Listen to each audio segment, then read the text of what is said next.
నేర్చుకున్నాం. ఓకే, అందరు హ్యాపీ ఉన్న వాళ్ళంతా ఒకసారి థ్యాంక్ చేద్దాం. హల్లెలూయా. హ్యాపీ ఉన్న వాళ్ళంతా హల్లెలూయా.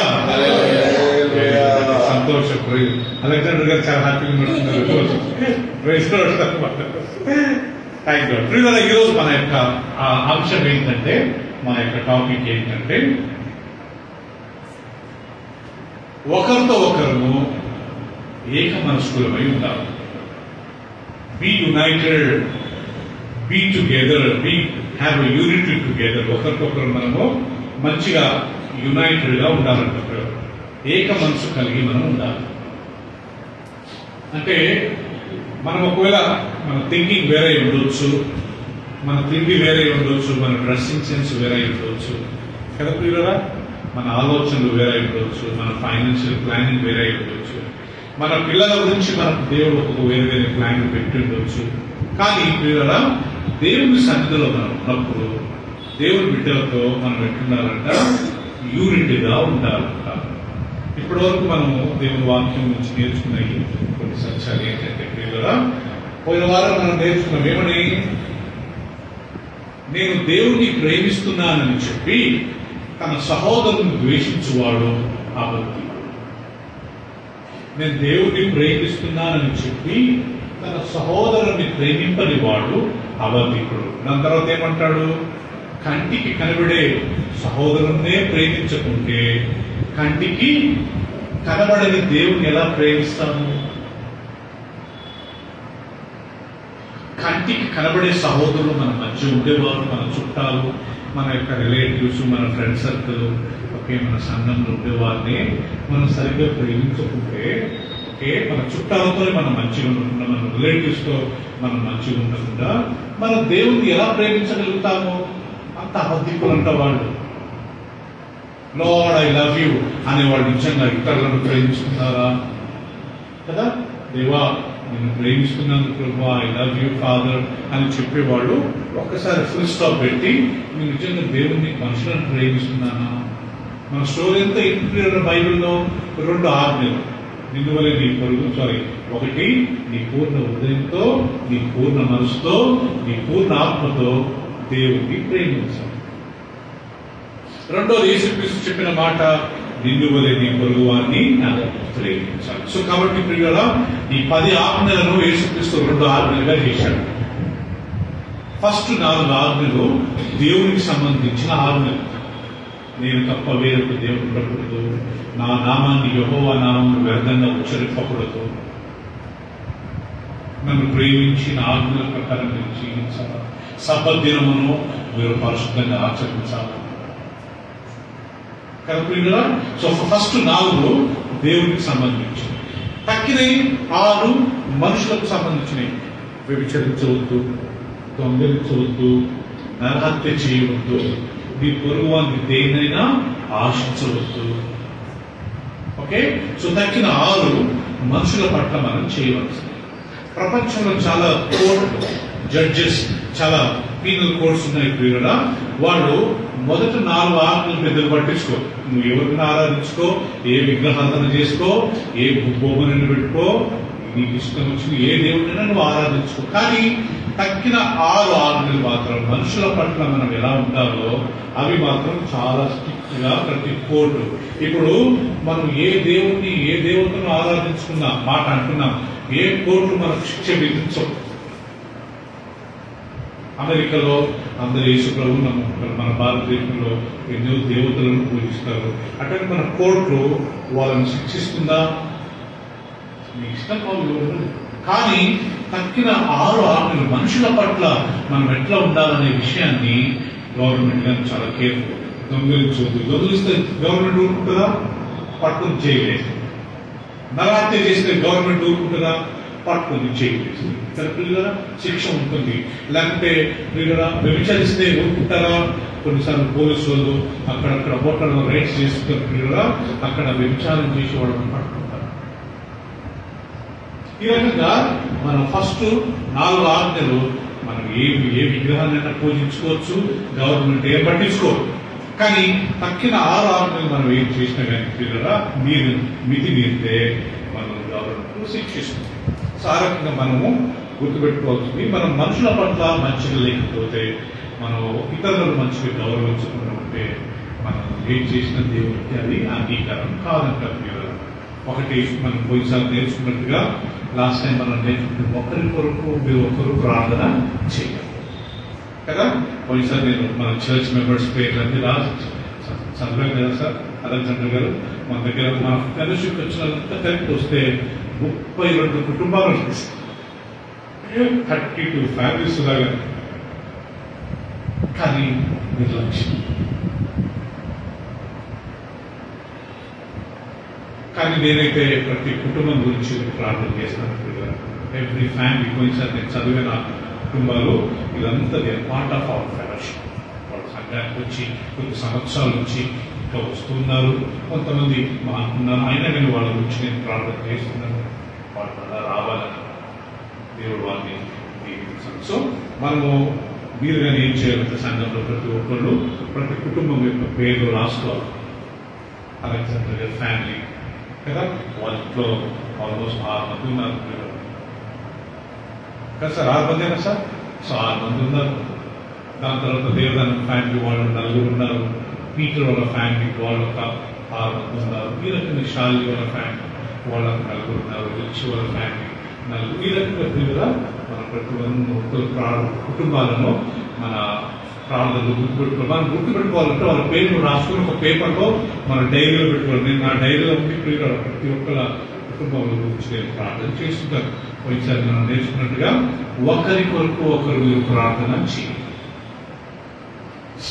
యోబు అన్ని పోగొట్టుకున్నాడు వ్యవసాయాన్ని, అన్ని పోగొట్టుకొని ఆ బూడిదలో కూర్చొని ఆయన ఒక చిల్లి పెంకు తీసుకుని ఆయన గోక్కుంటా ఉంటే ఆయన 3 స్నేహితులు వచ్చి మొదట ఆయనకు పరామర్శించి, వాళ్ళు కానీ ప్రియులరా ఏం తినలేదంట వచ్చి, అయ్యో యోబు నీకేంటయ్యా ఇలా జరిగిందని చెప్పి వాళ్ళు బాధపడ్డారు. కానీ తర్వాత గ్రాడ్యువల్ గా చూసుకుంటే వాళ్ళ మధ్య కాన్వర్సేషన్ జరిగింది.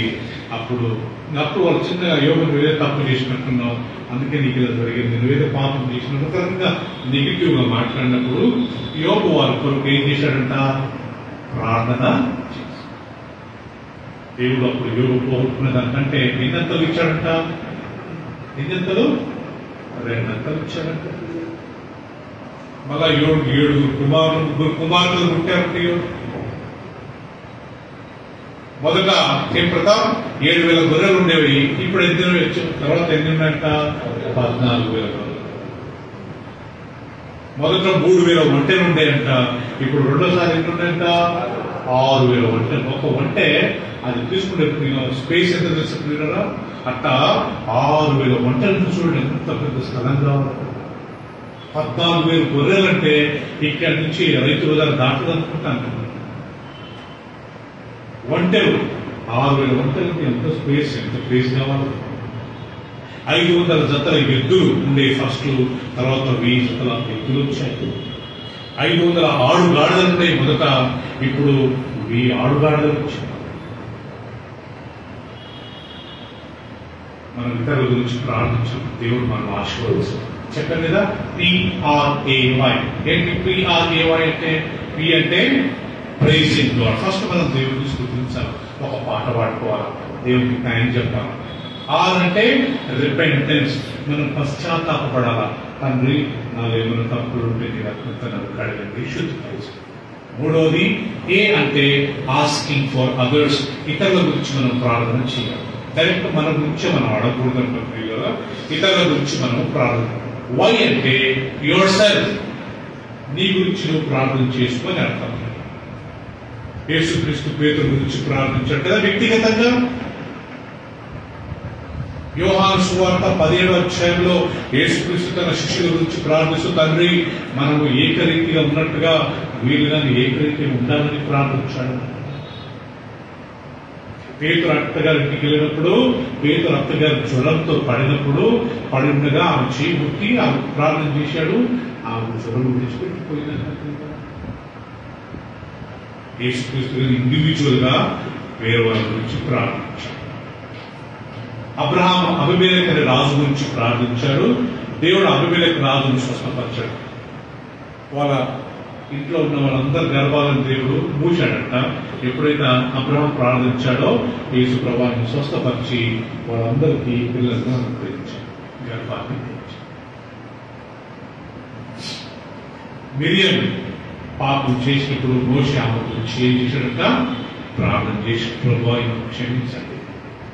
యేసుక్రీస్తు శిలువలో చనిపోతూ మొదటి ప్రార్థన, మొదటి మాట ఏంటంటే, ప్రభువా మీరు ఏం చేయించున్నారో మీరు ఎరుగరు కాబట్టి మీరు పాపములను. సో ప్రియులారా, మనం పోయినసారి నేర్చుకున్నది ఒకరికొకరు మనం ప్రార్థన. దానికన్నా ముందు మనం నేర్చుకున్నది ఏంటి? ఒకరికొకరు మనం గౌరవించుకోవాలి. ఎవరితో మాట్లాడినా గౌరవపూర్వకంగా మాట్లాడాలి కదా ప్రియులారా. వాళ్ళు ఎంత క్లోజ్ ఉన్నా కానీ గౌరవాన్ని మనం ఇవ్వాలి. Give respect and take respect అన్నట్టుగా మనం చర్చ్ లోపలికి వస్తుంది, ఎవరైనా చూసిన వెంటనే ఫస్ట్ మనమే విజ్ చేయాలంట. Good morning sir, praise lord అండి. చర్చిలో వస్తుంది, ఎవరైనా కనపడితే నవ్వాలి, వాళ్ళని చూసి ప్రైజ్ లార్డ్ అంటే వెళ్ళేటప్పుడు ప్రైజ్ లార్డ్ అని చెప్పుకోవాలి. ఇవి మనకు ఎవరు నేర్పించాలి? సంఘంలో మాత్రమే మనం నేర్చుకుంటాం, వాక్యంలో నేర్చుకుంటాం కదండి. ఒకరికొకరు మనం అందరూ ఆలోచన. మూడవది ప్రియుగా మనం నేర్చుకున్నది ఒకరితో ఒకరు మన సహవాసం ఉండాలి. ఫెలోషిప్. మనం ప్రతి గురువారము ప్రతి ఆదివారం మన ఫెలోషిప్ ఉంటుంది కదా ప్రియుగా. వచ్చి మనం అందరినీ కలవాలి. మనం ఒంటరిగా ఉండలేము, ఒంటరిగా బ్రతకలేము. ఈ సమాజంలో మనకు మనుషులు కావాలి. దాని తర్వాత మనం నేర్చుకునేది నాలుగోది ప్రియుగా, మనం ఒకరితో ఒకరు సమాధానం ఉండాలి. ఏమైనా మిస్అండర్స్టాండింగ్ వచ్చినా తక్షణమే వాటిని మనం మర్చిపోయి మళ్ళా ఆ వ్యక్తితో మళ్ళా మాట్లాడి సమాధానం ఉండాలి. ఈ సమాధానం అనేది రెండు వైపుల నుంచి మనము ఉండాలంటే, నేను ఒక్కరిని మీ అందరితో సమాధానం ఉంది, మీరు నాతో సమాధానం లేకపోతే అది ఆశీర్వాదం కాదు. నాకు ఆశీర్వాదం ఎందుకంటే నేను అందరితో సమాధానం, నేను అందరికీ హలో చెప్తున్నాను. వాళ్ళు చెప్పకపోతే అది వాళ్ళకి కష్టమైంది కదా. అంతేకాకుండా మనం పోయిసారి నేర్చుకున్నట్టుగా ఒకరితో ఒకరు మనం ఆతిథ్యం ఇచ్చుకోవాలి. ఎవరన్నా మన ఇంటికి వచ్చినటువంటి ప్రియులరా, వాళ్ళకి మంచి గ్లాస్ నీళ్ళు, కప్ ఆఫ్ టీయో, ఆ లంచ్ టైం అయితే అయ్యా తినుకోండి, డిన్నర్ టైం అయితే తినుకోండి, ఇద్దరు ప్రియులరా ఆతిథ్యం ఇవ్వాలి. దాని తర్వాత మనం నేర్చుకున్నది ఏంటంటే ప్రియులరా, మనం ఒకరినొకరు క్షమించుకోవాలి. అంటే నేను చెప్పినట్టుగా కంటికి కనబడే మనుషులనే మనం ప్రేమించుకుంటే కంటికి కనబడని దేవుని ఎలా ప్రేమిస్తాము?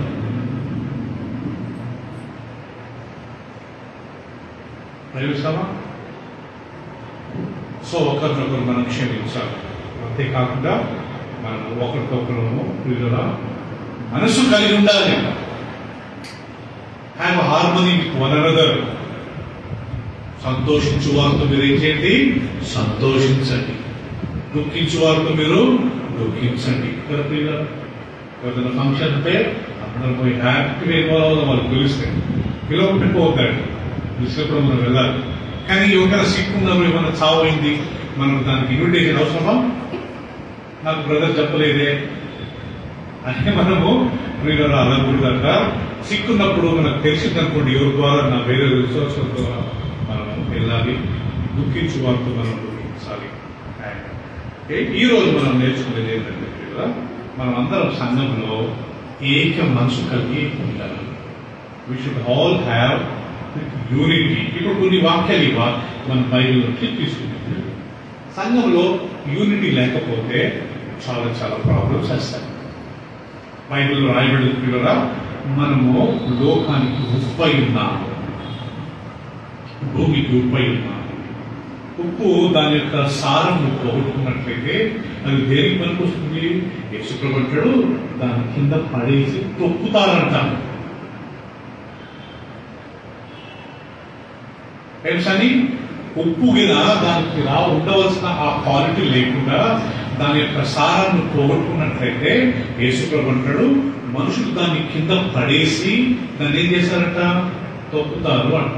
అంటే ఈ మాట చెప్పాలంటే, నేను దేవుని కొరకు ఒక సాక్షిగా ఉండకపోతే అది నాకు మంచి ఆశీర్వాదం కాదు. యేసుక్రీస్తు మాట అంటాడు, మీరు ఈ లోకానికి ఏమై ఉన్నారు? వెలుగై ఉన్నారు. ఒకడు దీపమును వెలిగించి టేబుల్ కింద కొంచెం కింద పెట్టునా, అది మంచం కింద పెట్టినట్లయితే, టేబుల్ కింద పెట్టినట్లయితే ఎవరికి కనబడదు. యేసుప్రభువు చెప్పిన మాట దాని వాడు దీప స్తంభం మీద పెడతారు. That it will give light to whole house. So మనం ఉప్పు అంటారు శాలిని, రెండోది సుధ గారు, మనం ఈ లోకానికి ఎదుగుతాం. సో మనం అందరితో వేరొకరితో మంచిగా సమాధానంగా లేకపోతే సో చాలా వేస్ట్. సో సంఘంలో మనం అందరితో యూనిటీగా ఉండాలనే విషయాన్ని ఈ రోజు మనం తీసుకుందామంటే పిల్లలకు వాక్యము ఒకరితో ఒకరు మనం ఏకమంచగలిగిన వారమై ఉండాలా. కొరింథీయులకు రాసిన 2వ పత్రిక. దయచేసి ప్రతి ఒక్కరు కొద్దిగా కేర్ఫుల్గా విందాం ప్రియులరా. ఇది చాలా ముఖ్యమైన అంశము. అందరూ వచ్చుంటే బాగుంటుండే, కానీ ఈరోజు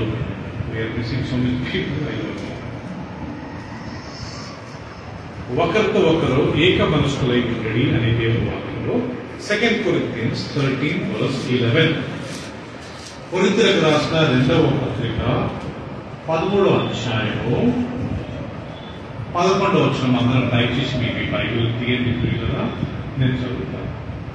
తుదకు సహోదరులారా సంతోషించుడి, సంపూర్ణులై ఉండుడి, ఆదరణ కలిగి ఉండుడి.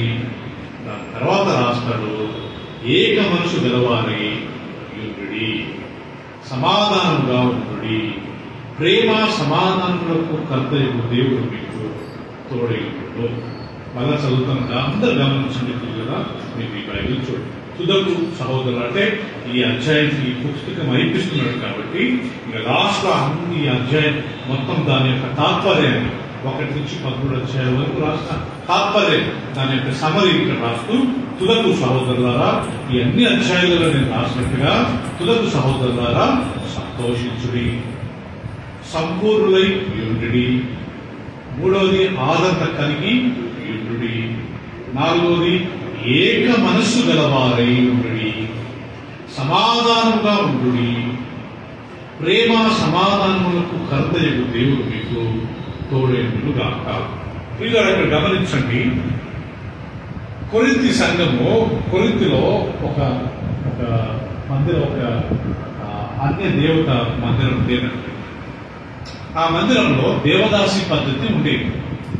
ఏంటి ఆ దేవదాసి పద్ధతి?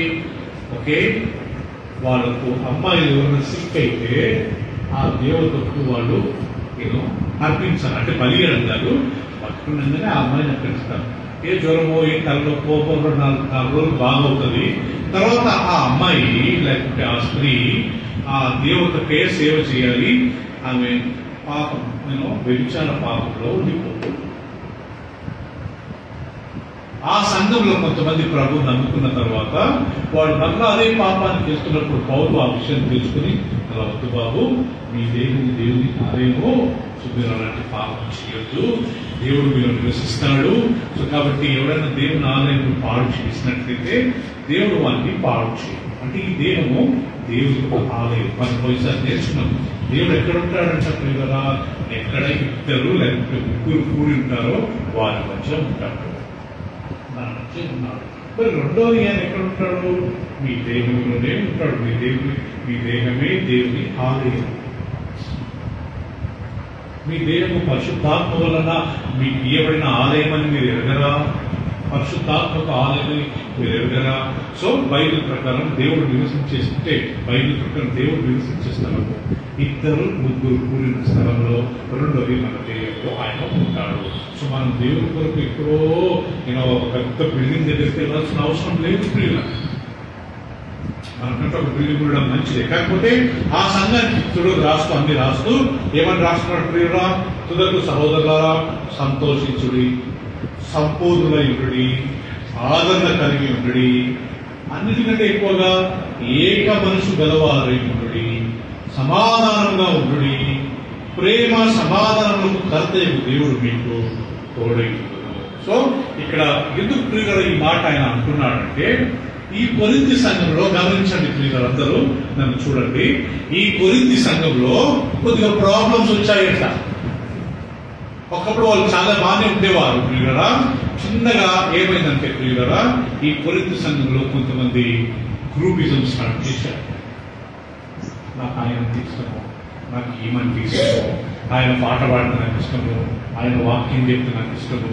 ఈ రకంగా వీళ్ళు ఏమైందంటే వీళ్ళు డివైడ్ అయిపోయిందంట.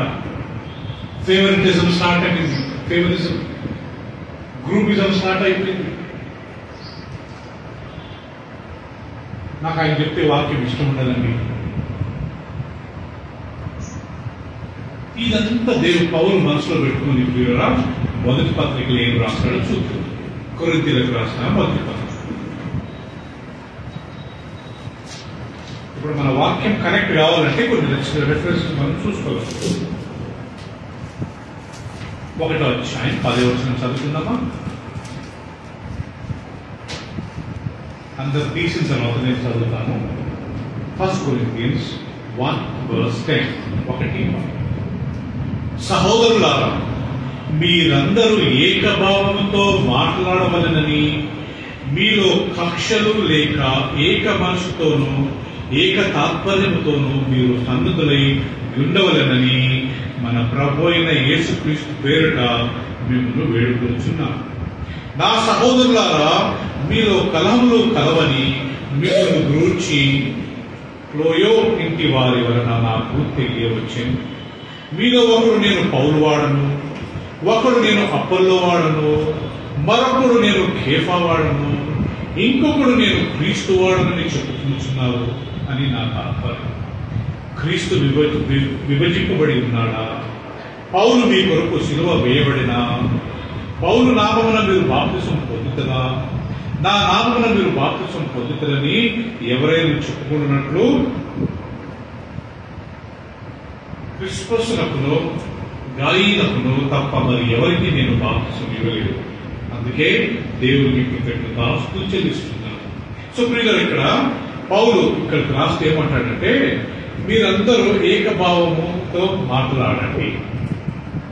సంఘానికి రాస్తున్నాడు ప్రియులారా, ప్రైజ్ లార్డ్ ఫెలోషిప్ కి ఒకే పౌలు రాస్తున్నాడు. ఓ ప్రైజ్ లార్డ్ ఫెలోషిప్ సంఘస్థులారా, సహోదరులారా, మీరందరూ ఏకభావముతో మాట్లాడండి.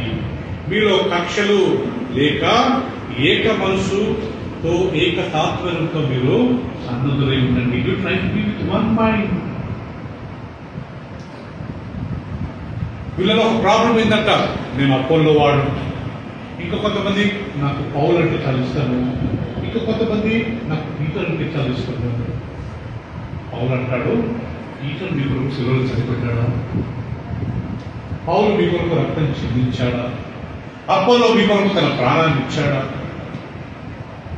మనుషులతో గ్రూపిజం ఏంటయ్యా అని రాస్తూ మీరందరూ ఏక తాత్పర్యం ఏక మనసు కలిగి ఉన్నారు. మీరు ఎలాంటి భేదాలు ఉండకూడదు, మీరు ఎలాంటి డివిజన్స్ ఉండకూడదు. కొన్ని చర్చిలలో ప్రియులారా మరి ఘోరం ఏంటంటే ఒక చిన్న విషయంలో అడుగుతారు, ఒక చిన్న విషయంలో గొడవ వస్తుంది, వాళ్ళు ఇమ్మీడియట్ గా డిసైడ్ అయిపోయి బయటికి వెళ్ళి ఒక 5-6 కుటుంబాలను తీసుకెళ్లి ఇంకొక చర్చ్ స్టార్ట్ చేస్తారు. అది చర్చ్ అవుతుందా? కక్షతో లేకపోతే కోపంతో లేకపోతే కొడుక చేస్తానని చెప్పి ఇంకొక సంఘం స్టార్ట్ చేస్తే అది నిజంగా క్రీస్తు సంఘం అనబడుతుందా? సుధా గారు,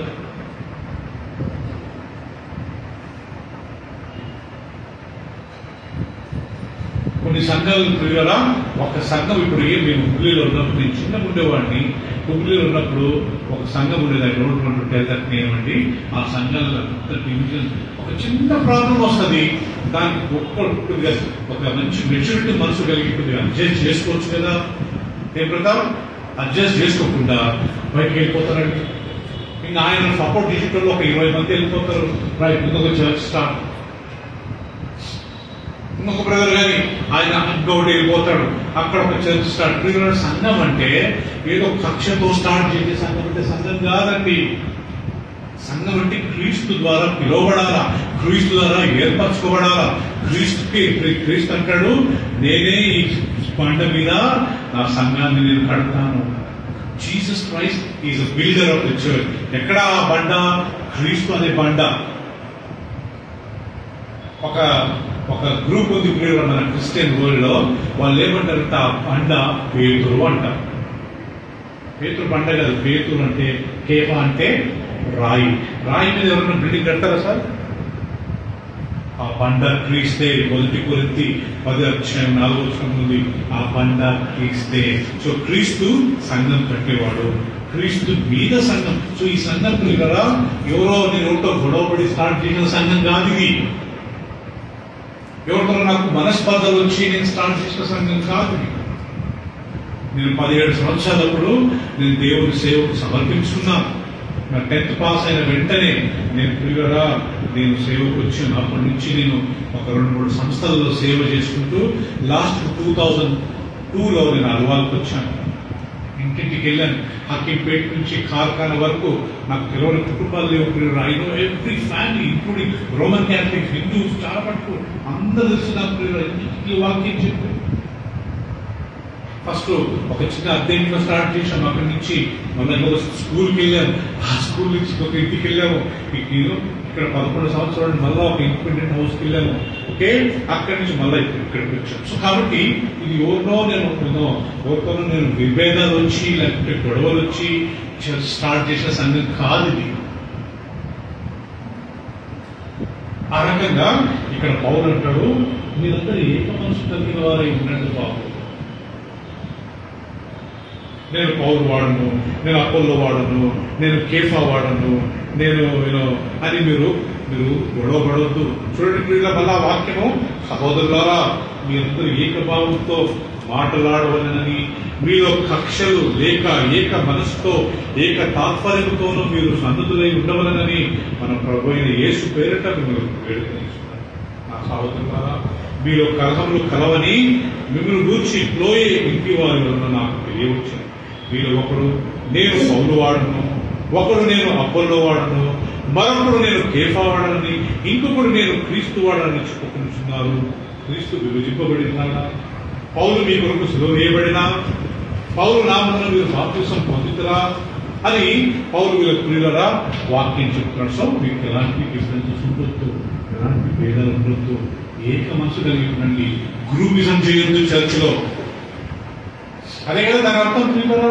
ఇద్దరు సిస్టర్స్ కలవడము, వాళ్ళే మాట్లాడుకోవడము, తక్కిన ఇగ్నోర్ చేయడము, ఇద్దరు బ్రదర్సే మాట్లాడుకోవడము, ఇలాంటి గ్రూపిజం చేసాం అనుకోండి మొత్తం సంఘం ఎఫెక్ట్ అయిపోతుంది. థ్యాంక్ గాడ్ ఈ రోజు వరకు ప్రైజ్ లార్డ్ ఫెలోషిప్, మన ఫెలోషిప్ లో ఈ రోజు వరకు అలాంటి ప్రాబ్లమ్స్ లేవు. రాబోయే దినాలుగా ఉండకూడదని నాకు ప్రార్థన. దానివల్ల అందరం నష్టపోతాం ప్రియులు. హైదరాబాద్ లో ఒక చర్చ్ ప్రియుల ఎఫ్రోన్ చర్చ్ అని, ఈ రోజు దాని గురించి వింటుంటే నాకు ఎంత బాధ అనిపిస్తుంటే, యూట్యూబ్ లో నేను చూస్తున్నాను ప్రియుల, చూసినప్పుడల్లా 2 గ్రూప్స్ గొడవపడుతున్నారు, వాటిని చంపేస్తా కమ్యూనిస్టులు. ఒకడు ఎఫ్రోన్ చర్చ్ అంటే నాకు ఎంత హై రికార్డు ఉంటే తెలుసా. పక్షి గారు చాలా చక్కగా సేవ చేశారు. కానీ ప్రియుల కొంతమంది రక్షణ లేనివారు, మార్బల్స్ లేనివారు, వాక్యం తెలవని వారు, పశ్చాత్తాపడి పాపాలు ఒప్పుకోని వారు, లౌకికంగా ఉండేవారు సంఘంలో చేరి వీళ్ళరా వేరే ప్రాంతంతో గొడవపడి వాడు డబ్బు తింటున్నాడు, వాడు అనే మాట వాడుతున్నారండి. వాడు దొంగ, వాడు అనే మాట వాడుతున్నారు. దేవుని బిడ్డలుగా ఉంటూ మేము 4 తరాల నుంచి ఇదే సంఘానికి వస్తున్నాం. ఆయన అంటున్నాడు వాడు అనే మాట. 4 తరాల నుంచి వచ్చేవాళ్ళు ఆ రకంగా మాట్లాడతారు. ఒకసారి అలెగ్జాండర్ గారు నేను మాట్లాడుతూ మనకు కొంతమందికి రక్షణ అంటే తెలవదు, వీళ్ళు మానసు పొందగా రక్షణ లేదు. అలాంటి వాళ్ళకు పిల్లరా ఇలాంటి ప్రాబ్లం. ఈ వాక్యం బాగుంటే మీరంటేనే మాకు ఇష్టము, మీరు వాడితేనే మాకు చదివిత చిన్న ఏం చేశారంటే పిల్లల డివిజన్ స్టార్ట్ చేసేసి, గ్రూపిజం స్టార్ట్ చేసి సంఘాలలో చెప్తూ మేము ఊళ్ళో ఉన్నప్పుడు పిల్లరా మేము లూథరన్ చర్చ్కి వెళ్తుండేవాడు. ఆ లూథరన్ చర్చ్ ముందు ఒక పెద్ద police van every Sunday sir, every Sunday. ఇలాంటి ఇంకా ఈ ప్రాబ్లం అంటే రక్షణ లేదు, మహామనసు లేదు, వాక్యం చెప్తే వినరు, సంఘంలో పాస్టర్ గారికి లోపడం, నువ్వేంటి అన్న యాటిట్యూడ్ ఉంటుంది. రేపు వీళ్ళకి చిన్న ప్రాబ్లం వచ్చినా ఓకే అనవసరంగా వీళ్ళు హర్ట్ అయిపోయి వేరే గ్రూప్ స్టార్ట్ చేసి పిల్లలు ఇలాంటి ప్రాబ్లం. అందుకే పౌలు అంటాడు క్రీస్తు విభజింపబడ్డా? పౌలు మీ కొరకు చనిపోయాడా? పేతురు మీ కొరకు శిలువలో ప్రారంభించాడా? ఎందుకయ్యా మీకు ఆ మత భేదాలు? ఎందుకయ్యా మీరు ఆ కక్షలు? పాస్టర్గా సంఘ కాపరిగా ఏదైనా తప్పు జరిగినప్పుడు మేము చెప్తాం, ఇది తప్పు, ఇది చేయకూడదని. చెప్పిన వెంటనే మా మీద తిరుగుబాటు చేసేసి ఆఫ్టర్ నువ్వేంటి అని అన్నారు అనుకోండి కదా, అనవసరంగా మనం ఆ కుటుంబంలో ఆ సంఘంలో మనకు ప్రాబ్లం వస్తాయి. బైబిల్లో రాయబడింది, తన అతిక్రమమును దాచిపెట్టుకునేవాడు వర్ధిల్లడు, దానిని ఒప్పుకొని విడిచిపెట్టువాడు కనికరం పొందుతాడు. ఆ రకంగా ఇలాంటి ప్రాబ్లమ్స్ రాకూడదంటే మనం ఏం చేయాలంటే ప్రియులరా, భక్తిగా దేవుడి వాక్యానికి లోబడి వచ్చి మందిరంతో అందరితో సావాసం, అందరితో మాట్లాడాలా, అందరితో కలవాలా కదా ప్రియులరా. అలా చేసినప్పుడు మనం ఏక మనసులు కలిగిన వారిపై ఉంటామంట. ఇంకొక వాక్యం చదువుకుందామా? మొదటి పేతురు రాసిన మొదటి పత్రిక,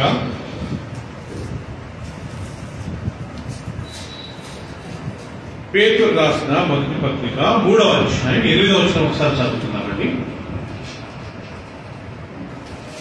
3వ అధ్యాయం 8వ వచనం ఏమిటంటే,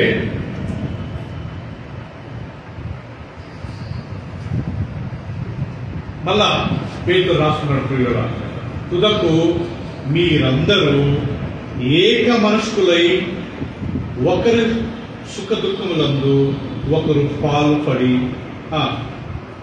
సహోదర ప్రేమ గలవారును కరుణాచిత్తులను వినయ మనస్కులై ఉండి. సో ప్రియులారా వినండి, తుదకు మీరందరూ ఎలా ఉండాలంటే, చాలా చదవండి, చెప్పండి అందరూ ఎలా ఉండాలి సునీత గారు? ఏక మనస్కులై ఉండండి.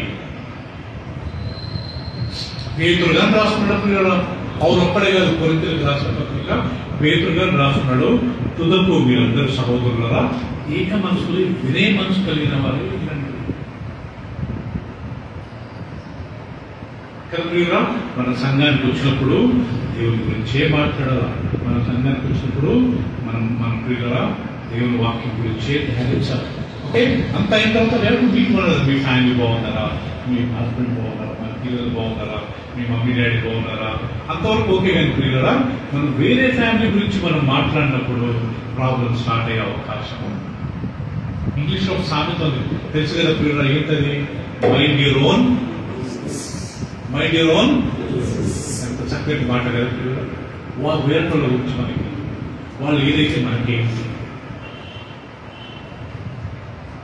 మనం వేరే గురించి మాట్లాడే వాళ్ళ గురించి మనం ఇద్దరు ఫ్యామిలీస్ మనం డిస్కస్ చేసామనుకోండి ప్రియులరా, తప్పకుండా ఏదో పాపం జరుగుతుంది. 3వ వ్యక్తి గురించి మాట్లాడినప్పుడు ఏదో తప్పు జరుగుతుందంటే ప్రియులరా, నేను చాలాసార్లు చేసినది, నేను తీర్మానం చేసుకుంటే దీనిగా మనం 3వ వ్యక్తి గురించి మనం మాట్లాడుతున్నాం.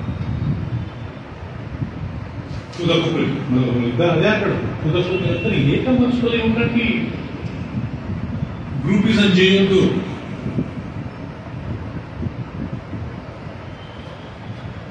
పెద్ద పెద్ద చర్చెస్ విడిపోయాయి ప్రియులరా. I'm not talking about building. నేను చర్చ్ అంటే సంఘం, మనుషులు ప్రియులరా. రక్షణ లేదు, మారు మనసు లేదు, పశ్చాత్తాపం లేదు. మాట్లాడితే అడుగుతారు, మాట్లాడితే కోపము. రక్షణ పడేవారు మాట్లాడితే కోపడతారా? వాక్యం ప్రకారం మనం సరిదిద్దితే వాళ్ళు పశ్చాత్తాపడి సారీ అని దేవుని దగ్గరికి వస్తారంతే. కానీ మనుషులు దేవుని సేవకులకు విరుద్ధంగా వాళ్ళు తిరుగుబాటు చేయరు ప్రియులరా. అది వాక్యం ప్రకారం కాదు. మరి మనుషులతోనే మంచుకున్నప్పుడు దేవుని ఆరాధించుకుంటే ఏం లాభం? సామెతలో ఒక వాక్యం ఉంది, ఎవడైనా ఆజ్ఞ ప్రకారము జీవించుకురా, ఎవడైనా ఆజ్ఞ ప్రకారం జీవించుకుంటే వాని ప్రార్థన దేవునికి అసహ్యము. మన వాక్యానికి లోబడకుండా వాక్యం ప్రకారం జీవించకుండా యోచిత మనం ప్రేయర్ చేసామనుకో, మనం అనుకుంటున్నాం దేవుడు ఉంటాడని, దేవుడు వినడం కదా. మనం చేసిన ప్రార్థన అంతా వేసినట్టు సుప్రీం. నాకు వాళ్ళంటే ఇష్టం లేదు, నాకు వాళ్ళంటేనే ఇష్టము, నేను వాళ్ళ ఇంటికి వెళ్ళను, వాళ్ళకి మాకు మాటలు ఇవ్వండి. ఇలాంటి వాళ్ళంతా ప్రియులరా దేవుడు రాజ్యం వెళ్ళగలుగుతారా? నీ కంటికి కనబడే నీ సహోదరులనే నువ్వు ప్రేమించుకుంటే నీ కంటికి కనబడే నీ దేవుని ఎలా ప్రేమిస్తావు?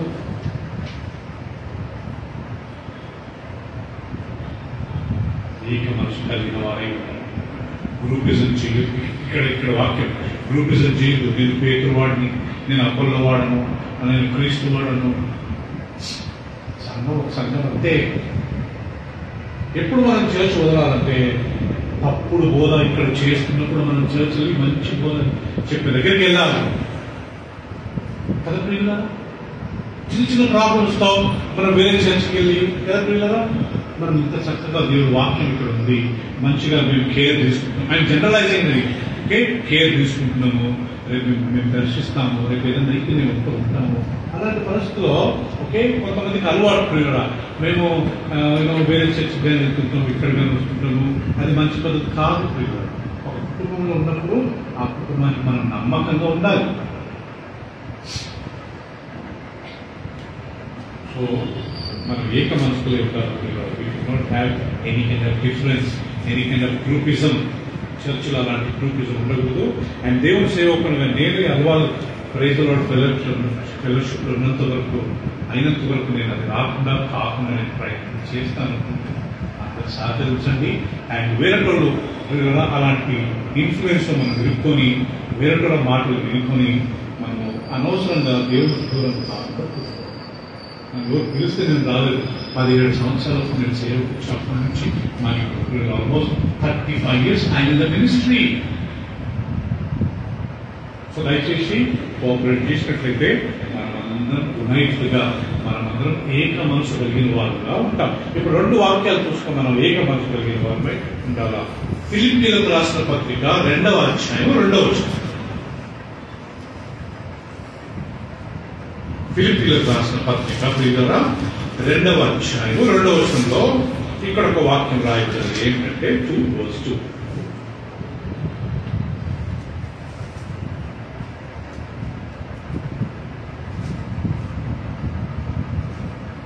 ఏమనుంది ప్రియులారా, మీరు ఏక మనస్కులన్నట్లుగా ఏక ప్రేమ కలిగి ఏక భావం గలవారుగా ఉండి ఒక్కదాని అందే మనసుంచు నా సంతోషం సంపూర్ణం చేయుడి. సో ప్రియులారా, ఇక్కడ 3 సార్లు ఆ మాట అంటాడు. మీరు ఏక మనస్కులు అన్నట్లు ఏక ప్రేమ కలిగి ఏక భావం గలవారై ఉండండి. 3 times కదా ఏక మనసులు. ఉదయం టాపిక్ ఏంటంటే మనం ఒకరితో ఒకరు ఏక మనసు కలిగిన వారమే ఉండాలా. మన ఎడ్యుకేషన్ విషయంలో డిఫరెన్స్ ఉండొచ్చు. లేదా నేను మా బాబు ఇలా చదవాలనుకుంటున్నాడు, నేను ఇక్కడికి వెళ్ళాలి, అది డిఫరెంట్. నేను చెప్పేది దేవుని విషయంలో ప్రియులారా, సంఘంలో లేఖనాల ప్రకారం మనం ఏక మనసు కలిగి ఉండాలి. ప్రేమకు ఎలాంటి హక్కులు లేవు, క్షమాపణకు ఎలాంటి హక్కులు లేవు.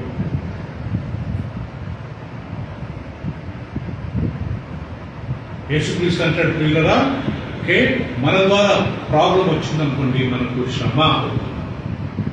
నా ద్వారా సంఘంలో ప్రాబ్లం వస్తే నాకు శ్రమ. యేసుప్రభు అంటాడు అలాంటి వాళ్ళు మెడకు ఒక పెద్ద రాయి కట్టుకొని ఎక్కడ దుఃఖరా, సముద్రంలో దుఃఖం అంటాడు. అంటే నా వల్ల సంఘంలో ప్రాబ్లం రాకూడదు, నా వల్ల చర్చ్ డిస్టర్బ్ కాకూడదు. ఎన్ని కుటుంబాలు ఉన్నాయి, అది దాని అర్థం ప్రియుల.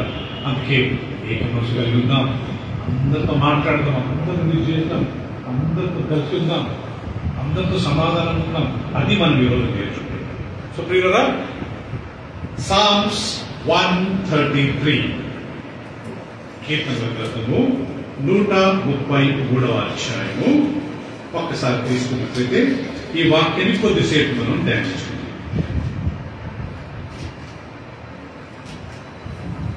133. సహోదరులు, తీసారా ప్రియులందరూ? సహోదరులు, సిస్టర్స్ గా అనుకోవచ్చు. అక్కడ సహోదరులు ఐక్యత కలిగి నివసించుట ఎంత మేలు, ఎంత మనోహరం. ప్రియులారా, మనం చాలా మటుకు గెట్ టుగెదర్ లో ఈ వాక్యాన్ని ధ్యానించుకున్నాం. How good, how pleasant it is for brothers to dwell together in unity.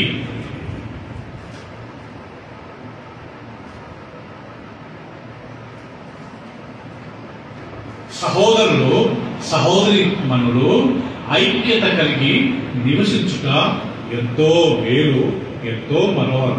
ఇక్కడ యూనిటీ గురించి చెప్తున్నాడు.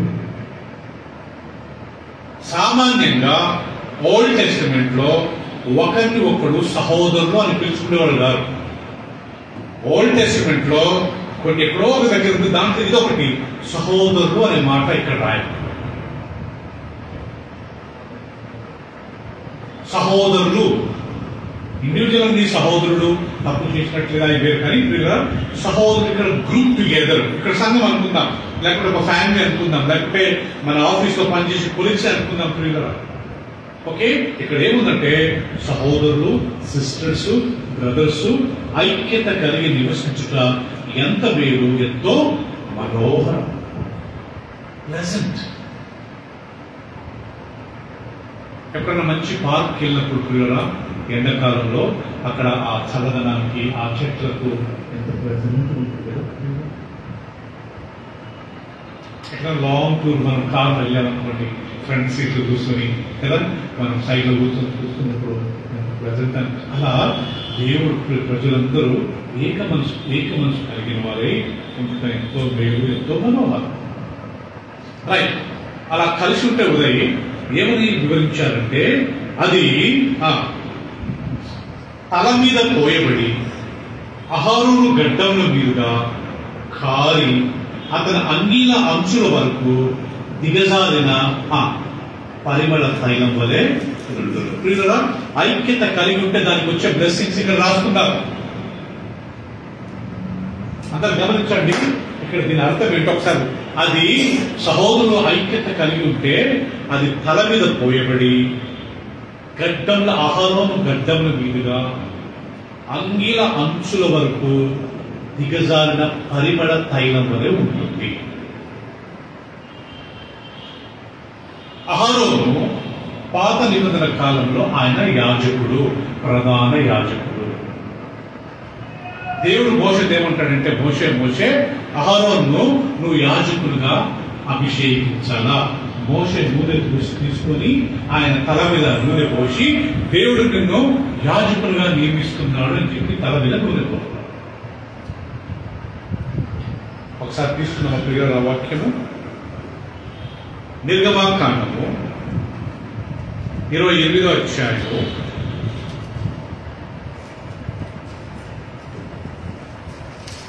Book of Exodus, chapter 28, మొదటి వచనం గమనించుకున్నాం.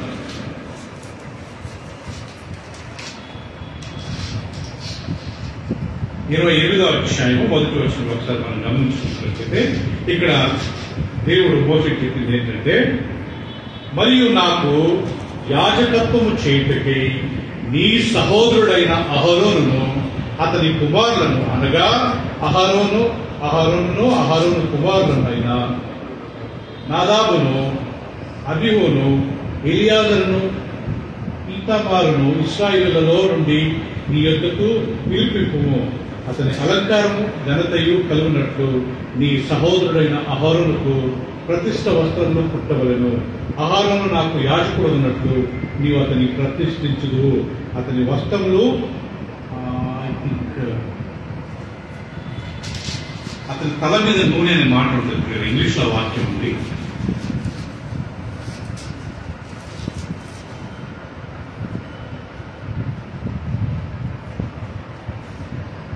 ఇరవై 28:1 అతన్ని ప్రతిష్ఠించవలసి ఉంది, కానీ ఇంగ్లీష్ లో అనాయింటింగ్ విత్ ఆయిల్ అనే మాట రాయబడింది. Somebody can read in English if you have it.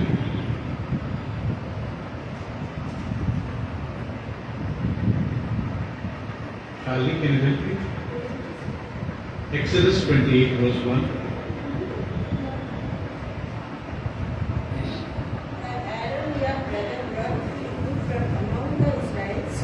Along with his sons Nadab and Abihu, Eliezer and Ithamar, so they may serve me as priests. Is there anything anointed with oil? Okay, Leviticus 8:12 చూద్దామండి. లేవియ కాండము, అక్కడ అహరోను అభిషేకించిన ఉంది, కానీ ఇప్పుడు లేవియ కాండం చూసుకుందామండి. 8:12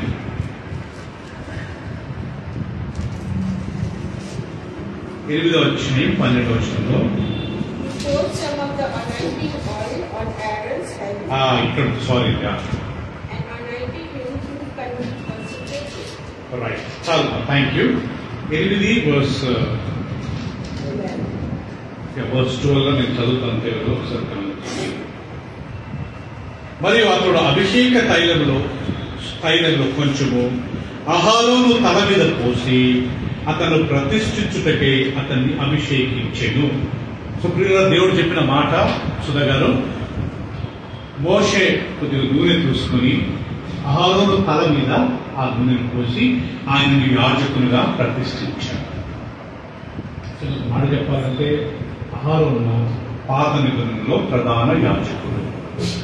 ఆయన అభిషేకించినప్పుడు ఎక్కడి నుంచి స్టార్ట్ చేశారు? తల మీద. ఇప్పుడు అర్థమైంది కదా, కీర్తనలు 133లో మనం ఏం చదివామో అది తల మీద. అంటే సహోదరుల ఐక్యత కలిగి ఉంటే ఎలా ఉంటుందంట, ఓకే, అది తల మీద పోయిపడి అహరోను గడ్డముల మీదుగా అంగిల అంచుల వరకు దిగజారిన పరిమళ తైలం వలె ఉంటుంది. రెండవది ఆయిల్. దేనికి గుర్తంటే కదా, పరిశుద్ధాత్మ యొక్క అభిషేకానికి గుర్తు. రైట్. ఇప్పుడు న్యూ టెస్టమెంట్ లో హూ ఇస్ ద హెడ్ అండి? అక్కడ అహరోను, ఓకే, ఆయన హెడ్. న్యూ టెస్టమెంట్ లో హెడ్ ఎవరు? న్యూ టెస్టమెంట్ లో ప్రధాన యాజకుడు ఎవరు అంటే హీబ్రూలకు రాసిన పత్రికలో మనం చూసుకుందామండి. Hebrews chapter 4:14. న్యూ టెస్టమెంట్ లో మన ప్రధాన యాజకుడు అక్కడ అహరోను పాత నిబంధనలో. న్యూ టెస్టమెంట్ లో ఎవరంటారు? హీబ్రూలకు రాసిన పత్రికలో 4:14 మనం ఒకసారి గమనించుకుందామా. 4:14.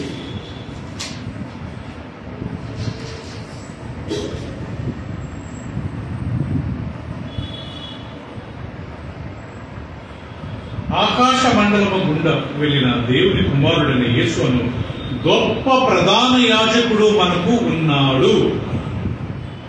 విన్నారా? ఆకాశంలో దాటిపోయిన యేసుక్రీస్తును గొప్ప ప్రధాన యాజకుడు మనకున్నాడు.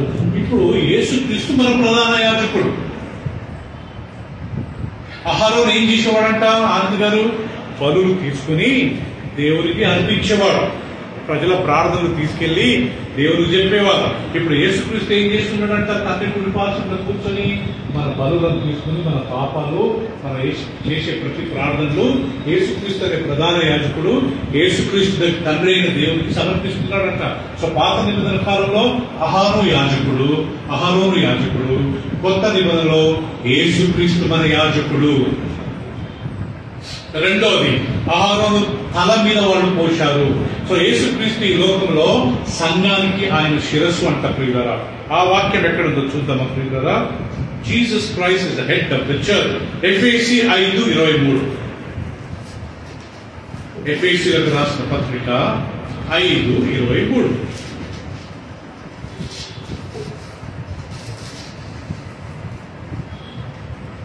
అందరు తీయండి ప్రియులారా.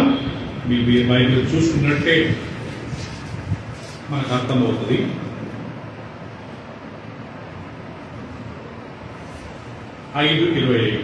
ఏమనుంది ప్రియులారా?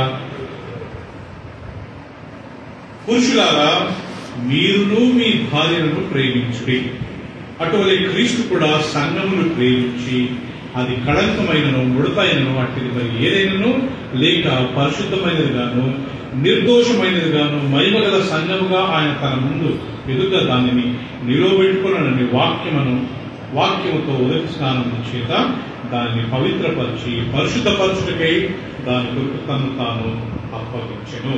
దానికన్నా ముందు ప్రియులారా 24 సంఘము క్రీస్తునకు లోబడినట్టుగా భార్యలు కూడా ప్రతి విషయంలో తమ పురుషులకు లోబడలను.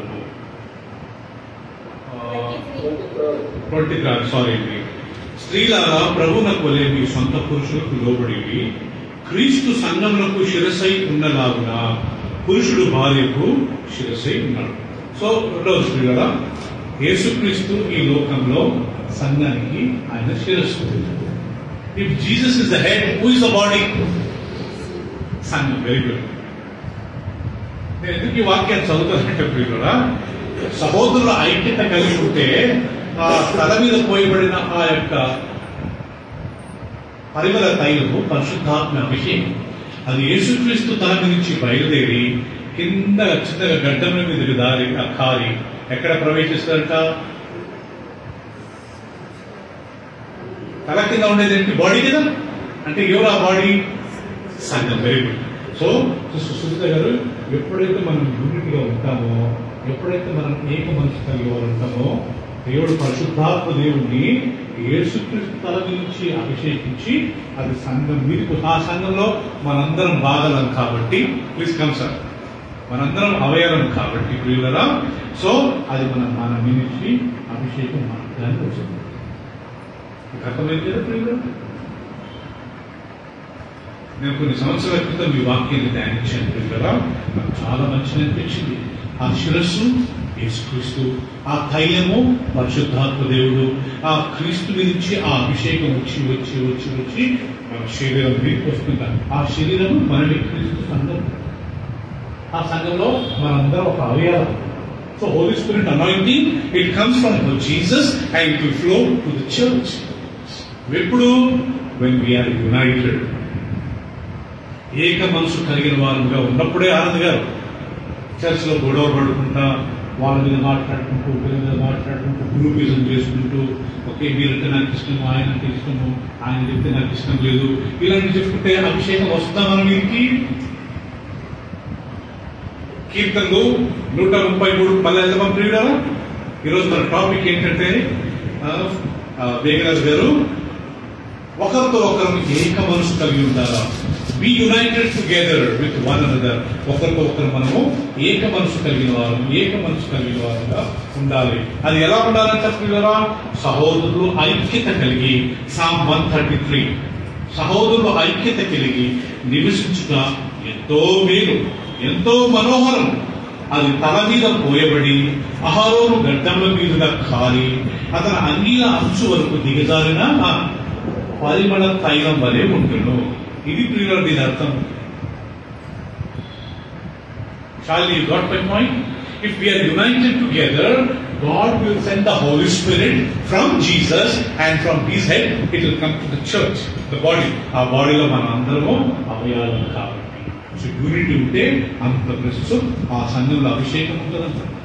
అభిషేకం అంటే గట్టిగా అరవడం కాదు, అన్ని భాషలు మాట్లాడడం కాదు. అభిషేకం అంటే ఒక యూనిటీ ఉంటే అది అభిషేకం ఉన్నట్టే. యూనిటీ లేకుండా, ప్రేమలు లేకుండా అన్ని భాషలు మాట్లాడితే ఏమైనా లాభమా ప్రియులరా? ఒకరికొకరు పడదు. అలాంటి కూడా అన్ని భాషలు మాట్లాడితే దానికి ఏమైనా మీనింగ్ ఉందా? మనం వేరేటల గురించి మనం మాట్లాడేదో మన గురించి చెప్తాం. నేను ఫుల్ అన్ని భాషలు మాట్లాడి ఏదో ఆత్మలో నింపబడ్డవాడిని అందరినీ హేట్ చేసుకుంటూ, వాడంటే నాకు ఇష్టం లేదు, వాళ్ళతో సరిగ్గా మాట్లాడకుండా, వాళ్ళకి మిస్ చేయకుండా, అది ఎక్కడ అభిషేకం అండి? ఎందుకంటే నిజమైన అభిషేకము తల నుంచి సహోదరుల ఐక్యత కలిగి ఉంటే, దేవుని ఆత్మ తల నుంచి, క్రీస్తు అనే సంఘం తల నుంచి బయలుదేరి అది శరీరం అనే సంఘం మీద నుంచి బయలుదేరుతారు. అందరినీ అందునే అభిషేకిస్తారు. నేను బెంగళూరులో ఉండేవాడిని ప్రియుల, ఒక చర్చ్కి వెళ్ళేవాడిని. ఆ చర్చ్ లో మీరు నమ్ముతారు లేదో అందరూ అన్ని భాషలు మాట్లాడేవారు, కానీ ఒకరికొకరు పడేది కదండి. ఆ అభిషేకం కంటే మనకి ఇలాంటి అభిషేకం ఉంటుంది. యూనిటీ ఉండాలా ప్రియుల? బైబిల్లో రాయబడింది, ఓకే, గ్రీకుడని, యూదుడని, స్త్రీ అని, పురుషుడని, ఓకే, ఇలాంటి వ్యత్యాసం మనందరం క్రీస్తులో ఒకరుగా ఉన్నాం. కొన్ని చర్చెస్ లో, ఆంధ్రప్రదేశ్ లో కొన్ని చర్చెస్ కులాల పేర్ల మీద చర్చలు నడుస్తుంటాయి. కానీ మనం అలా కాదు ప్రియుల. మనం అందరం దేవుడి వాక్యంలో రాయబడ్డది ఒక వాక్యం మనం చదువుకుందామా? ఐ థింక్ అది ఎఫెసీయులకు రాసిన పత్రిక అనుకుంటారు కదా.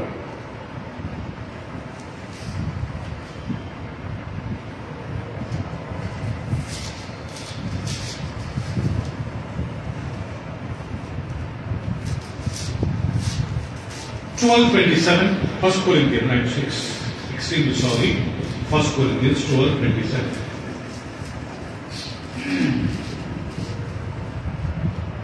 సో మనం బ్రతికిన రోజు ఈ వాక్యాలు మనం గుర్తుపెట్టుకోవాలి కదా. సంఘంలో ఎప్పుడు ఒక యూనిటీగా మనం మెయింటైన్ చేయాలి. ఎవరైనా దాన్ని డిస్టర్బ్ చేస్తున్నట్లయితే వాళ్ళకి మనం ప్రేమ కోరుకుని చెప్పాలి, పద్ధతి కాదు, మీ ఒక్కరి ద్వారా అందరు డిస్టర్బ్ కావద్దు అని వాళ్ళకి మనం ప్రేమ కోరుకుని చెప్పాలి. 12:27 ఒకసారి చదువుకుందాం. 12:27. అటువలే మీరు క్రీస్తు యొక్క శరీరమై ఉండి వేరువేరుగా అవయవులై ఉన్నారు. మరియు దేవుడు సంఘంలో మొదట కొందరిని చదవండి వాక్యము ఏముంది? దానికన్నా ఉందమ్మా. మరియు దేవుడు సంఘంలో మొదట కొందరిని అపోస్తలులుగా అటువలే మీరు క్రీస్తు యొక్క శరీరమై ఉంది అనే మాట రాయండి. మనమే ఇప్పుడు ఆ శరీరం తల నుంచి దిగజారిన పరిమళ తైలము ఎక్కడ ప్రవేశించినంత దేహమంతా తడిపిందంట. అది అభిషేకం. సో ప్రియులారా, సామ్ 133 మొదటి విధమా మనం కీర్తనలు 133 వచ్చాం.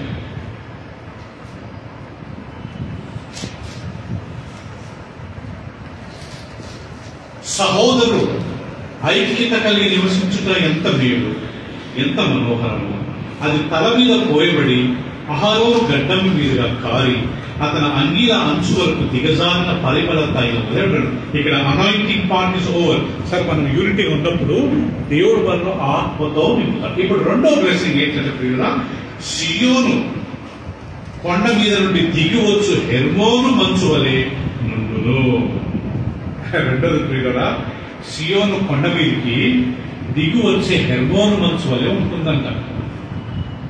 నేను ఈరోజు పొద్దున హెర్మోను మంచు అనే ఆ హెర్మోను కొండ గురించి నేను చూస్తున్నాను ప్రియులారా.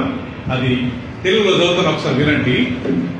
హెర్మోను పర్వతము సిరియా మరియు లెబనాన్ సరిహద్దుల్లో మంచుతో కప్పబడిన పర్వతం. ఇది మతపరమైన ప్రాముఖ్యతతో మరియు మధ్యధర తూర్పు తీరంలో ఎత్తైన ప్రదేశంగా ప్రసిద్ధి చెందినది. Mount Hermon is called the eyes of Israel. It is capped by ice. So ఆ యొక్క మంచు సియోను కొండ మీద దిగి వస్తుంటుంది. ఇక్కడ ప్రియులుగా గుర్తు పెట్టుకుందాము, మనం యూనిటీగా ఉంటే అభిషేకం మన మీదకి వస్తుంది. రెండోది, హెర్మోను మంచు అంటే దేవుని వాక్యము. మీరు షాక్ కావచ్చు, మంచును దేవుని వాక్యంతో ఎలా పోల్చారు అనుకుంటే, ద్వితీయోపదేశ కాండము 32వ అధ్యాయం తీసుకుందాం. ఇక్కడ వాక్యము దేంతో పోల్చారు గమనించారు.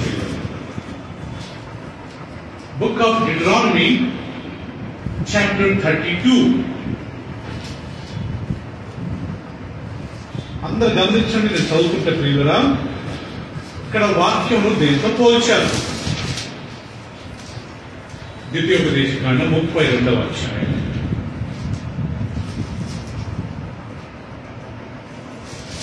రైట్, అందరు తీసుకున్నట్టు నేను చదువుతాను. ఆకాశ మండలమా చెవియొద్దు, నేను మాటలాడుదును. ఇక్కడ ప్రియులను గమనించండి, మాటలాడుదును దేవుని మాట. భూమండలమా నా నోటి మాట వినుము. ఇక్కడ దేవుని వాక్యం నోటి మాట. నా ఉపదేశము దేవుని వాక్యం. అది వానవలే కురియుడు, నా వాక్యము మంచు వలె, లేత గడ్డి మీద పడు చిరుకుల వలె, పచ్చిక మీద కురియు వర్షం వల్లే ఉంటుంది. చూసారా ప్రియులరా, ఇక్కడ దేవుని వాక్యమును 4తో పోల్చారు. దేంతో పోల్చారు ప్రియులరా? నా మాట ఎట్లుంటుంది ప్రియులరా? నా వాక్యము ఉపదేశం నా వాన వలె ఉంటుంది, నా వాక్యము మంచు వలె. మూడవది, లేత గడ్డి మీద పడు చిరుకుల వలె. నాలుగోది, పచ్చిక మీద కురియు వర్షం. సో వాన, మంచు, చినుకులు, నాలుగోది వర్షం. నాలుగు ఇవి ఏంటి ప్రియులరా? ఈ నాలుగు దీన్ని ఒక లాస్ట్ ఫామ్ లో వస్తుంది. ఏంటి ఆ ఫాము? వాటరే కదా. మంచు ఒకవేళ ఐస్ గా ఉంటుంది, కరిగిపోయిన తర్వాత ఎలా ఉంటుంది? చినుకులు, వర్షము, వాన. ఏంటి అవన్నీ ప్రియులరా? నా మాట, నా ఉపదేశం, నా వాక్యం, నా నోటి మాట. సో దేవుని వాక్యము ప్రియుల గమనించండి, దేవుని వాక్యము ఒకే మంచు వలె, లేత గడ్డి మీద. మీరు పొద్దున్నే వర్షాకాలం చలికాలం చూడడం ప్రియుల గడ్డి మీద సన్నటి నీళ్ళ మాదిరి కల్లాపు చదివినట్టే, ఎవరు నీళ్ళు చదివినట్టే క్రికెట్ మ్యాచ్ అప్పుడప్పుడు అవుతున్నప్పుడు ఓకే పిచ్ అంతా మొత్తం చిన్న మంచుతో కప్పబడి ఉంటుంది. అదే సెకండ్ బ్యాటింగ్ ఫస్ట్ బ్యాటింగ్ ఏదో వేస్తుంటారు. అలా మంచు ఆ రకంగా దేవుని వాక్యం మంచు వలే, వర్షం వలే, వాన వలే, నీళ్ళ వలే సహోదరుల ఐక్యత కలిగి ఉంటే ఫస్ట్ ఆశీర్వాదం అభిషేకం, దేవుని యొక్క పరిశుద్ధాత్మ అభిషేకం. రెండవది వాక్యం ఆ సంఘంలో ఆ కుటుంబంలో ఉంటుంది. అది దాని అర్థం. ఇప్పుడు 133కి వెళ్దాం. సాంబార్ 33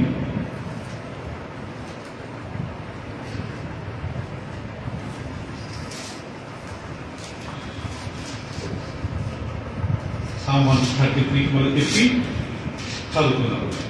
సహోదరులు ఐక్యత కలిగి నివసించుట ఎంత మేలు, ఎంత మనోహరము. అది తల మీద పోయబడి అహరోను గడ్డముల మీదుగా కారి అతని అంగీల అంచు వరకు దిగజారిన పరిమళ తైలం వలె ఉండను. అక్కడ దేవుడు అభిషేకాన్ని కుమ్మరిస్తాడని అర్థం. రెండోది సియోను కొండ మీదకి దిగివచ్చు. దేని వలె? హెర్మోను మంచు వలె ఉండను. చెప్పండి. ఫస్ట్ అభిషేకము, తర్వాత హెర్మోను మంచు అంటే ఏంటి? దేవుని వాక్యము. అంటే ఒక సంఘంలో యూనిటీ ఉంటే అక్కడ దేవుడు తన ఆత్మతో అభిషేకిస్తాడు. రెండోది ఆ సంఘంలో ఎప్పుడు ఏముంటుందంటే దేవుని వాక్యం ఉంటుంది అని అర్థం. ప్రియులారా, దేవుని వాక్యము, దేవుని ఆత్మ ఒక సంఘంలో లేకపోతే అది సంఘం అవుతుందా? ప్రియులారా,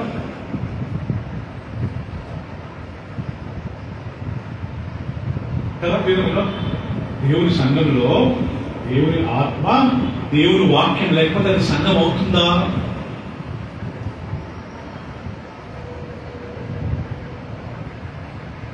యూనిటీ. సో ఈరోజు మా టాపిక్ ఏంటంటే బ్రదర్, మనం ఏక మనసు కలిగిన వారిలో ఉండాలి. ఒకరినొకరు క్షమించుకోవాలా, ఒకరినొకరు మనం విష్ చేసుకోవాలా, ఒకరికొకరు చూస్తున్నది ఒక వ్యక్తిని మనం చూసుకుంటే నాని చెప్పాలా, నవ్వాలా, వాళ్ళు చూసిన వెంటనే విష్ చేసుకోవాలా, పోయేటప్పుడు బాగా చెప్పాలా, గౌరవంగా మాట్లాడడం, ఒక వ్యక్తితో మాట్లాడడం కదా మనం నేర్చుకునేది. ఒకరికొకరు మనం ప్రార్థన చేసుకోవాలి. మన సంఘస్థులు అందరి పేర్లు మనం ఒక బుక్ లో ఒక రాసుకొని మనం వాళ్ళ గురించి ప్రార్థన చేయాలి. ఒకరితో అందరితో సమాధానం ఉండాలి. ఇద్దరు కుటుంబాలు కూడినప్పుడు మూడో కుటుంబం గురించి మాట్లాడవద్దు. ఈరోజు మనం నేర్చుకున్నది ఏంటంటే, మీరు ఏక మనసు కలిగిన వారే ఉండండి. నాకు ఆయన చెప్తే వాక్యం ఇష్టము, ఈయన చెప్తే నాకు ఇష్టం లేదు, మీరే చెప్పండి. ఓకే, ఇలాంటి గ్రూపిజం స్టార్ట్ అయింది అనుకోండి చర్చ్. ఇద్దరు సిస్టర్స్ ఇద్దరే మాట్లాడుకుంటారు, తక్కిన వాళ్ళతో ఇలాంటివి ఉండకూడదు. మన సంఘాలలో అందరితో మాట్లాడాలా, అందరితో కలవాలా, అందరికి అరవ చెప్పాలా.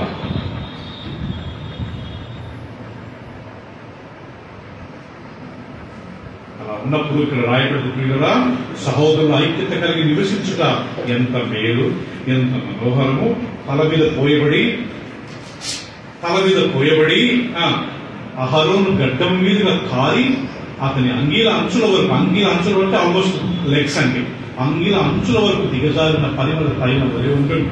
సియోను కొండ మీదకి దిగివచ్చు. హెర్మోను మంచు వలె, అంటే వాక్యం మంచు వలె ఉండును. ఆశీర్వాదము, శాశ్వత జీవమును అచ్చట నుండవలెనని యెహోవా సెలవిస్తున్నాడు. ఇది ప్రియులారా, మనము యూనిటీగా ఉంటే లాస్ట్ అక్కడ ఆశీర్వాదము ప్లస్ నిత్య జీవం ఉండాలని దేవుడు ఆజ్ఞాపిస్తాడట. ఈ ప్రైజ్ లార్డ్ ఫెలోషిప్ అందరూ యూనిటీగా ఉన్నారు కాబట్టి అక్కడ అభిషేకాన్ని పంపిస్తాను. ఎప్పుడు అక్కడ దేవుడు వాక్యం ఉండాలా.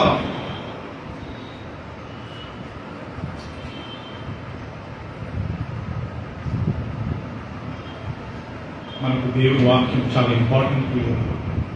ఒక్కసారి వాక్యాన్ని మిస్ అయ్యామా, will go in wrong way. నా 35 సంవత్సరాలలో వాక్యం తప్ప ప్రియులను ఎలాంటి గిమిక్స్, ఎలాంటి ఇది నేను ఎప్పుడు చేయలేదు, నేను చేయను. కానీ ఎందుకంటే వాక్యంలో రాయబడ్డది మనం రేపు దేవుడిని లెక్క చెప్పాలి. సో ప్రియులరా, ఇవన్నీ గుర్తుపెట్టుకుందాం. ఒకరినొకరు మనం గౌరవించుకుందాం, ఒకరికొకరు మనం విష్ చేసుకుందాం, ఒకరినొకరు మనం ప్రేమతో మాట్లాడుకున్నాం కదా, ఒకరికొకరు సమాధానం ఉందాము, ఒకరితో ఒకరు మనం క్షమించుకుందాము, ఒకరికొకరు మనం ప్రార్థన చేసుకుందాం, ఒకరొకరు మన ఇంటికి వచ్చినప్పుడు ఆతిథ్యం ఇస్తాము.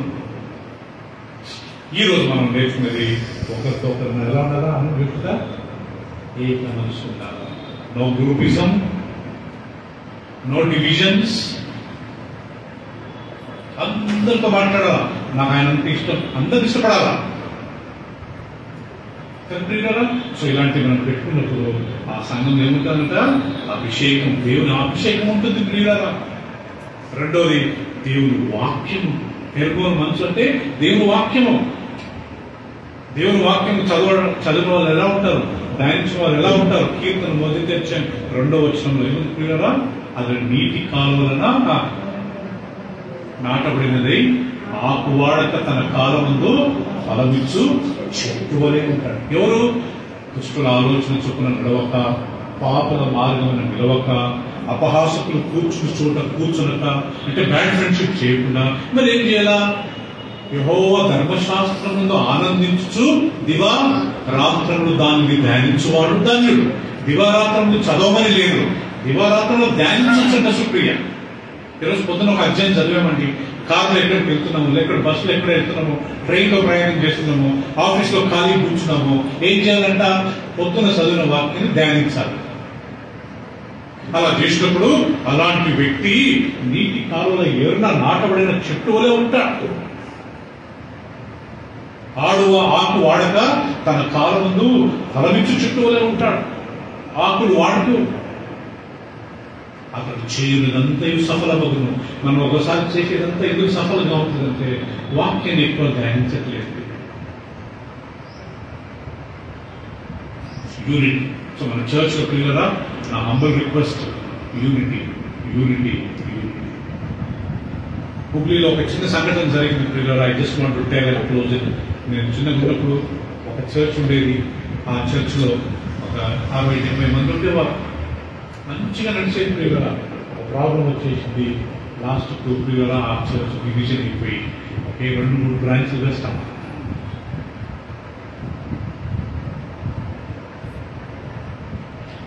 అలాంటి పరిస్థితి మన సంఘానికి రాబోతుంది ప్రియులరా. నేను ఇప్పటి నుంచే మాటలు చెప్తామనుకుంటున్నాను. అలాంటిది రాబోతుంది. అందరం ప్రేమగా ఉందాం, అందరం నెమ్మదిగా ఉందాం, అందరూ దేవుడి వాక్యానికి లోబడదాము. మనందరి సంఘం ప్రియులరా, ఇక్కడ అందరూ పార్ట్ ఆఫ్ గాడ్స్ బాడీ. క్రీస్తు ఇస్ హెడ్, బాడీ చర్చ్. ఆ చర్చ్ లో అందరూ ఒక అవయవం. కొన్ని కనబడే అవయాలు ఉన్నాయి, కొన్ని కనబడే అవయాలు. హార్ట్ ఇన్విజిబుల్, కంటికి కనబడదు, కానీ ఎంత important role it is playing. Liver కంటికి కనబడదు, ఎంత important role it's playing. Kidneys కదా శాలిని, మన కంటికి కనబడదు, కానీ కిడ్నీ లేకపోతే ఏమైనా అది పాడైతే మనం ఏమైనా బతకగలుగుతామా? బయటికి కనబడే కాళ్ళు, చేతులు ఇవన్నీ ఓకే ప్రియురా, కానీ ఇంటర్వ్యూ అలా ప్రతి సంఘంలో మనందరం ఒక్కొక్క అవయవం. All this all our ministry, our church. Unity unity unity. No politics, no groupism. అవునన్నట్టుగా మీలో కలహాలు ఉన్నాయని నేను విన్నాను. నేను క్రీస్తు వాడని ఒకడు, నేను అపోలో వాడని